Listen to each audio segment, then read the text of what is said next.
নমস্কার, square mission academy চ্যানেলে সকলকে স্বাগত জানাই। আশা করি সকলে ভালো আছেন। তো আগের ভিডিওতে আমি অঙ্ক অনুশীলন দ্বিতীয় ভাগ প্রণবেশ জানার প্রশ্নমালা ৮ সমাধান করে দিয়েছিলাম। আজকের ভিডিওতে প্রশ্নপত্র ৯ সমাধান করে দেখাবো। তো চলো শুরু করি। দেখো, একের দাগে বলেছে যথাযথ সংখ্যা দিয়ে শূন্যস্থান পূরণ করতে হবে। তো এখানে শূন্যস্থান পূরণ করতে হবে। এই অঙ্কগুলো দেখো মিশন পরীক্ষা বলো বা এমনি যে কোনো স্কুলে বলো, ভালো ভালো স্কুলগুলোতেও কিন্তু এই অঙ্কগুলো থাকে। তো এই অঙ্কগুলো কিভাবে করবে তার জন্য আমি পার্টিকুলার ভিডিও তোমার দিয়ে দিয়েছি, যোগ বিয়োগ গুণ ভাগে শূন্যস্থান পূরণ বা লুপ্তস্থান। তোমরা সেখান থেকে ভালোভাবে কনসেপ্টটা ক্লিয়ার করে নিতে পারো। সেখানে কিন্তু আমি বেসিক যে কনসেপ্ট সেটা কিন্তু দিয়েছি। সেই কনসেপ্টটা যদি তোমরা ক্লিয়ার করতে পারো, পরবর্তীতে যখন অন্য অন্য ক্লাসে যে এই ধরনের অঙ্কগুলো থাকবে তখন তার এত ছোট সংখ্যা থাকবে না, তখন হয়তো বড় বড় সংখ্যাগুলো থাকবে। তো এই নিয়মটা শিখলে সমস্ত অঙ্কই তোমরা পরবর্তীতে পারবে, কোনো অসুবিধা হবে না। তো এখানে অঙ্কগুলো দেখে নাও কি বলেছে। দেখো, একের কয়ের দাগে বলেছে 10 + 7 = কত। দেখো, এটা কিন্তু মুখে মুখে হয়ে যায়। কি 10 + 7 কত? একটা 10 আর একটা 7 কি পড়ি? 1 10 7 আমরা কি পড়ি? 17 পড়ি। তাহলে এখানে কি লিখবো? 17 লিখবো। তো যেহেতু দেখো এটা কিন্তু অনেকে কি হয় 0 সাথে 7 যোগ করে 1 করতে, এভাবে যোগ করলে হয়। আমি সংক্ষেপে একদম বললাম, যারা দেখবে অঙ্ক বেশি বেশি প্র্যাকটিস করবে না তাদের এইগুলো কিন্তু চলে আসবে। আমার এই কথাটা কিন্তু তারা খুব তাড়াতাড়ি বুঝে যাবে। 1 10 মানে এখানে দেখো একটা 10 আছে, তো এখানে 7 আছে, তাহলে 1 10 7 কী হয়? 1 10 7 17, তাহলে এখানে 17 হবে। নেক্সট দেখো, 2 10 5 আছে আর 5 আছে, তো 5 5 কত? 10, আর এখানে 2 10 আছে, 2 10 আর 1 10 কত? 3 10, 3 10 কত? 30। তো তোমরা যে নিয়মে যোগ জানো সেটাও করতে পারো, কারণ গুলিয়ে যাবে নইলে। তো আমি তাও যারা ভালো পারো তো তাদের জন্য আরও শর্টে যাতে তোমরা করতে পারো, যেহেতু তোমাদের ট্যালেন্ট রিসার্চ এক্সামগুলো হয় বিভিন্ন মিশন স্কুলগুলোতে হয় বা ভালো ভালো স্কুলগুলোতেও কিন্তু হয়, প্রথম শ্রেণী থেকেই বৃত্তি পরীক্ষাগুলো হয়, স্কলারশিপের যে এক্সামগুলো হয়। তো সেখানে কিন্তু টাইমের মধ্যে করতে হয় এবং ফাস্ট করতে হয়। দেখো সবাই পারে কিন্তু অঙ্ক, যে কম সময়ের মধ্যে এবং বেশি আনসার করে আসতে পারবে সেই কিন্তু প্রতিযোগিতায় অংশগ্রহণ করতে পারবে। তো কত হবে এটা দেখো? 3 10। পরে উত্তরগুলো আমি তোমাদের দেখাচ্ছি। দেখো এখানে দেখো 3 10 আছে আর 1 10 কত? 4 10, 3 আর 1 4, এমনি তো জানি। মানে ধরো কোনো সংখ্যার সঙ্গে যখন আমরা 1 যোগ করি সেটা কি হয়? পরের সংখ্যা হয়। কোনো সংখ্যার সঙ্গে 1 যোগ করলে সবসময় সেটা পরের সংখ্যা হয়ে যায়। তো 3 আর 1 কত? 4, মানে 3 10 আর 1 10 কত? 4 10। তো 4 10-এ কী লিখি আমরা? 40, তো এখানে 40 বসাবো। নেক্সট দেখো, ঘয়ের দাগে বলেছে 10 থেকে 2 বাদ যাবে। 2 মানে 10 থেকে কি ব্যাক কাউন্টিং। আমি তোমাদেরকে কিন্তু এই মিশন অ্যাডমিশনের সিলেবাসে বলেছিলাম ব্যাক কাউন্টিং তোমাদের খুব ভালোভাবে শিখে রাখতে হবে। অঙ্ক যদি ফাস্ট করতে চাও ব্যাক কাউন্টিং মানে 1 থেকে মানে 100 এবং 100 থেকে 1 থেকে 100 এবং 100 থেকে 1 তোমাদের কিন্তু শিখে রাখতে হবে। তো দেখো যারা ব্যাক কাউন্টিং জানো, তো দেখো 2 বাদ আছে, তাহলে 2 ঘর পিছনে গুনলেই হবে 9 8, তাহলে কত হবে? কানটায় 8 হবে। দেখো আমি অঙ্কগুলো এইভাবে এই জন্যই তোমাদের বলছি, মানে যারা যেইখানেই করুক না কেন, ধরো যারা বৃত্তি পরীক্ষা দেবে তাদের জন্য সুইটেবল, যারা মিশন পরীক্ষা অ্যাডমিশন নেবে তারাও পারবে, এবং যারা প্রথম থেকে শিখবে তারাও পারবে। তো কত হবে? এটা 8 হবে। নেক্সট দেখো 15 যোগ ড্যাশ সমান 20। তো 15-র সঙ্গে আরও কিছু একটা যোগ করতে হবে, যেটা যোগ করলে 20 পাবো। তাহলে কি আছে? এই 20-র মধ্যে দেখো 15টাও রয়েছে এবং এই যে সংখ্যাটা এখানে নেই সেটাও কিন্তু 20-র মধ্যে আছে। তো দুটোই যদি 20-র মধ্যে আছে, একটা দেওয়া নেই, তাহলে আরেকটা কী করে পাবো? তাহলে 20 থেকে যেটা দেওয়া আছে সেটা বাদ দিলেই পেয়ে যাব।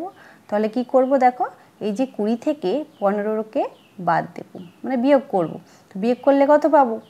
5 পাবো। দেখবে তাহলে এখানে কত হবে? 5। তাহলে দেখবে 15-র সঙ্গে যখন 5 যোগ করি তখন কি হয়? 20 হয়। নেক্সট বলেছে দেখো আগেরটার মতোই, সংখ্যাগুলো আলাদা। 7 যোগ ড্যাশ সমান 15। তো 7-এর সঙ্গে আর কত যোগ করলে 15 পাবো? এই 15 কথার অর্থ হলো 7 এবং এই যে শূন্যস্থানে যে সংখ্যাটা বসবে সেই দুটো যোগফল। তো দুটো মিলে যদি 15 হয়, একটা দেওয়া থাকলে আর একটা কী করবো? ওই যে যেটা দেওয়া থাকবে সেইটা থেকে কি বড়টা থেকে ছোটোটা বাদ দিলেই হয়ে যায়। বাদ দেওয়া মানে বিয়োগ করা। তাহলে বড়টা থেকে ছোটোটা বিয়োগ করলে যেটা নেই সেটা আমরা পেয়ে যাব। তো অঙ্কগুলো এবার উত্তরগুলো দেখে নাও। দেখো আমি যেভাবে বললাম তোমরা তো সেইভাবে আগে বুঝে নিয়ে নিজের আগে ট্রাই করবে, তারপরে উত্তরগুলো দেখবে। দেখো আমি যে উত্তরগুলো করিয়ে দিয়েছি, তোমরা যখন সন্তানদেরকে করাবে তখন কি করবে, এই যে প্রশ্নগুলো আগে টুকে নিয়ে একটা খাতায় তাদেরকে করতে দেবে, তারা নিজেরা কতটা কি করতে পারছে দেখবে, তারপরে তোমরা বুঝে নিয়ে অঙ্কগুলো বোঝাতে পারো বা ভিডিওটি তাদেরকে নিয়েও দেখতে পারো।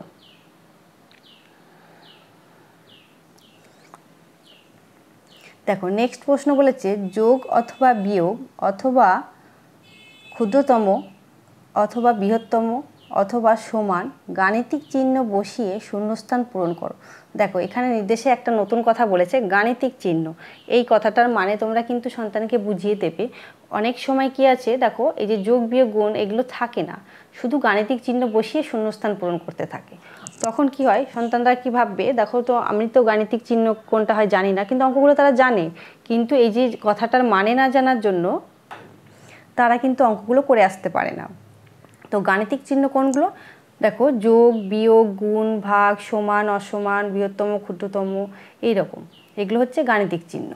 তো দেখো এখানে কি বলেছে, এখানে দেখো অঙ্কগুলো কিন্তু ইংরেজি অক্ষরে দিয়েছে, সে কিন্তু অঙ্কগুলো কিন্তু ইংরেজিতেই করতে হবে, কারণ ইংরেজিতে করার এখানে কোনো নেই, কারণ এখানে তোমাকে চিহ্ন বসাতে বলেছে। তো দেখো 12 আছে, 9 আছে, সমান 3 আছে। দেখো এই ধরনের অঙ্কর ক্ষেত্রে তোমরা বিয়োগ করে করেও যোগ বিয়োগ করে করেও দেখতে পারো। আমি একটা শর্ট টেকনিক তোমাদেরকে বলছি, যখন দেখবে এই ধরনের অঙ্কের ক্ষেত্রে পরিমাণে যখন কমে যায়, অর্থাৎ দেখো যে দুটো সংখ্যা দেওয়া থাকে তার ফল যেটা হয় সেটা যদি তার থেকেও ছোট হয়, তাহলে কি হয়, বিয়োগ করতে হয়।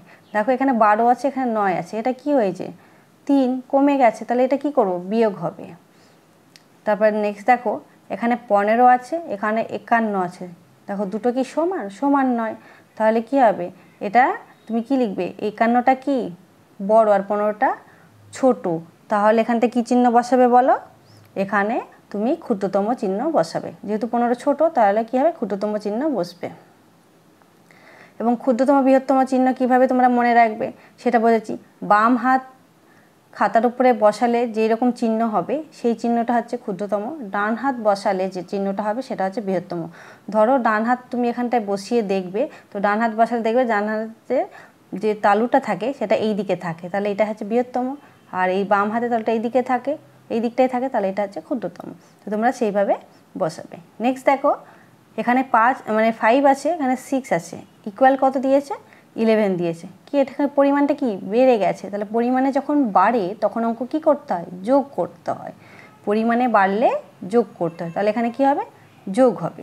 দেখো এখানে 44, এখানেও 44, দুটো কিন্তু ইকুয়াল, তাহলে এখানে কি হবে, ইকুয়াল চিহ্ন বসবে। 09 আর 9 দুটো কথার অর্থ কিন্তু একই, যেহেতু 22 শূন্য আমরা ধরি না, 22 শূন্যর কোনো অর্থ হয় না, তাহলে কি এখানেও 9 আছে, এখানেও 9, তাহলে দুটো কি ইকুয়াল, তাহলে এখানে সমান চিহ্নটা বসবে। নেক্সট দেখো 5 + 2 শূন্যস্থান দিয়ে দিয়েছে 6 + 3, তো এই ধরনের অঙ্কগুলো দুদিকে তুমি দুটো সাইড তুমি যোগ করবে, যেহেতু যোগ দিয়েছে, তো 5 আর 2 কত হবে, 7, 6 আর 3 কত হবে, 9, তাহলে এখানে 9 হচ্ছে, এদিকে 7 হচ্ছে, তাহলে দুটো কি হচ্ছে, একদিকে 7 একদিকে 9, তাহলে বড় আর ছোট হচ্ছে, তাহলে কি হবে, এখানে ক্ষুদ্রতম চিহ্ন তুমি বসাবে। তো উত্তরগুলো দেখে নাও। দেখো এখানে তলায় বোল্ড করে আন্ডারলাইন করা আছে, তো দেখে নাও এখানটায়।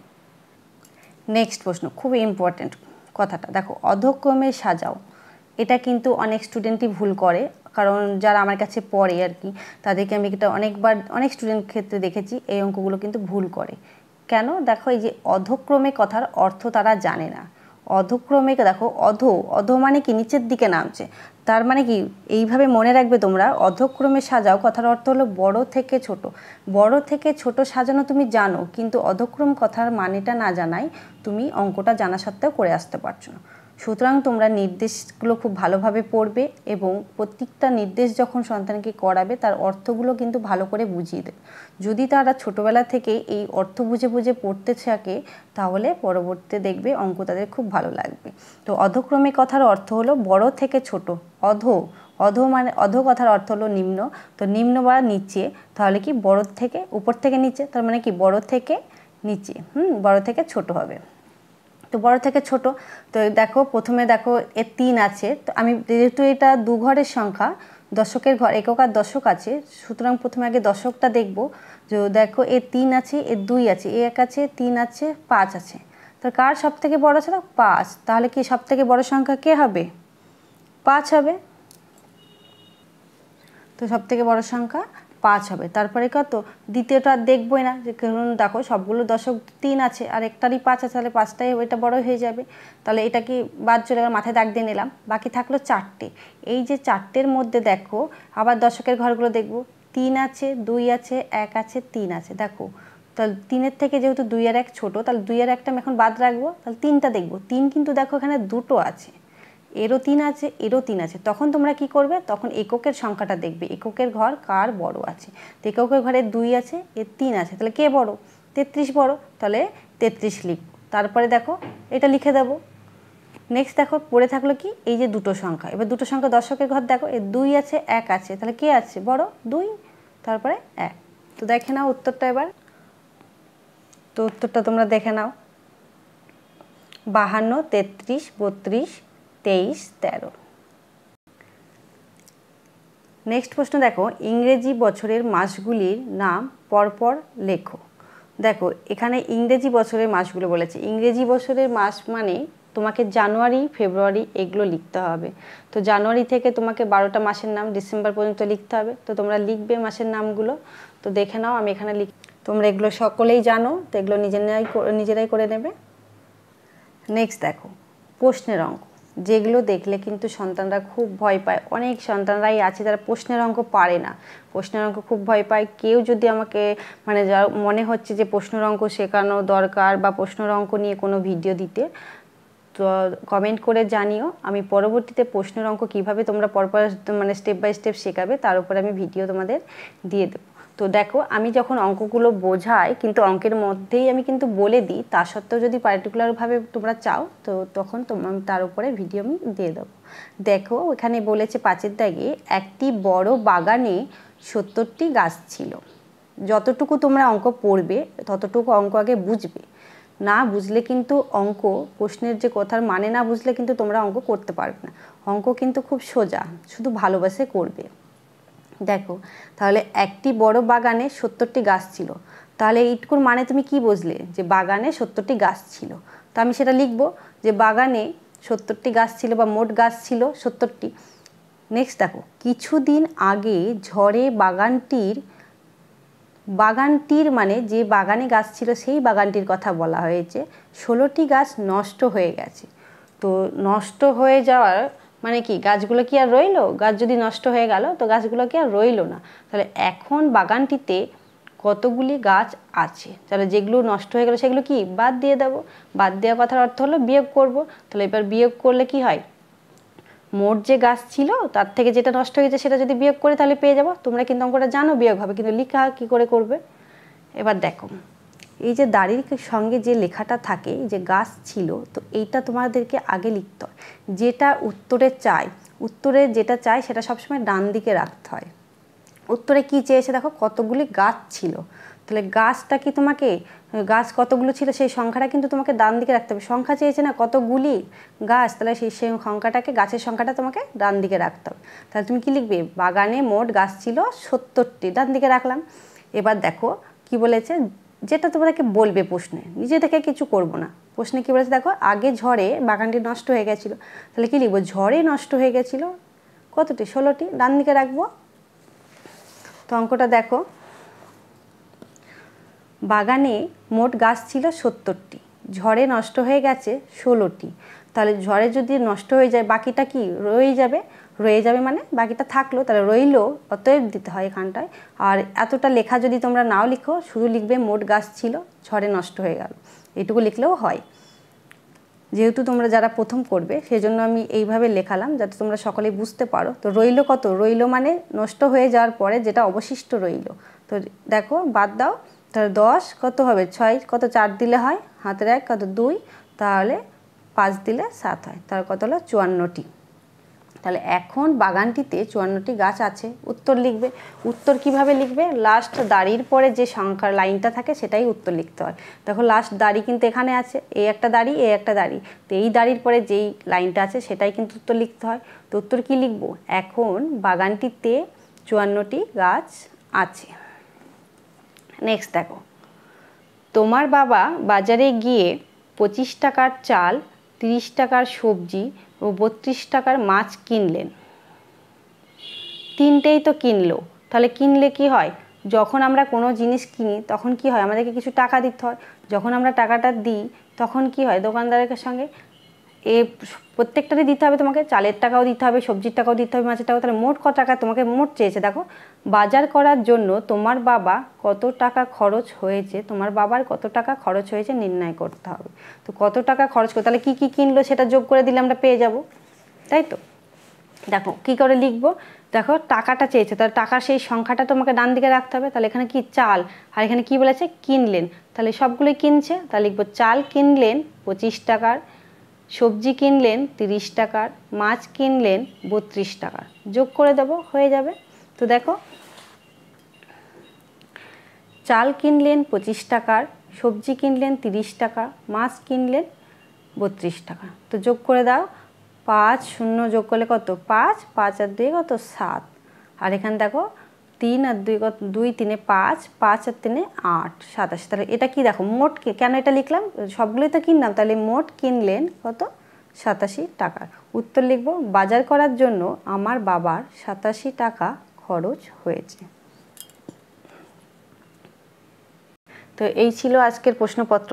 তো যদি তোমাদের ভিডিওটি ভালো লাগে অবশ্যই লাইক করো এবং শেয়ার করে অন্য বন্ধুদেরকে দেখার সুযোগ করে দিও। যারা চ্যানেলটিতে প্রথম তারা চ্যানেলটিকে সাবস্ক্রাইব করে পাশে থাকা বেল আইকনটি অবশ্যই প্রেস করে রেখো পরবর্তী ভিডিওটি সবার আগে দেখার জন্য। আর এই ধরনের আরও নিত্য নতুন ভিডিও পাওয়ার জন্য তোমরা কমেন্ট করে জানাতে পারো। আর যারা ভাবছো যে সন্তানকে মিশনে ভর্তি করাবে, তো তার জন্য কি কি বই পড়বে, কিভাবে পড়বে, কতটা পড়বে, কী ধরনের প্রশ্নপত্র আসে, তারা কিন্তু আমার চ্যানেলের প্লেলিস্টে গিয়ে ক্লাস অনের অ্যাডমিশন টেস্টে গিয়ে দেখতে পারো। ওখানে কিন্তু ডিটেলসে দেওয়া আছে। তোমরা কিন্তু দেখো এমনিতে সার্চ করলে বা এমনিতে দেখলে তো পারবে না, অনেকগুলো ভিডিও রয়েছে। তো তোমরা যদি প্লেলিস্টে গিয়ে চেক করো, প্লেলিস্টে কিন্তু পার্টিকুলার নাম দিয়ে করা রয়েছে। তো তোমরা সেখান থেকে গিয়ে তোমাদের প্রয়োজন মতো ভিডিও দেখতে পারো। অনেকেই আমাকে কমেন্ট করছো যে এটা এই শ্রেণীর জন্য দিতে বলছো, দ্বিতীয় শ্রেণী তৃতীয় শ্রেণীর জন্য বলছো।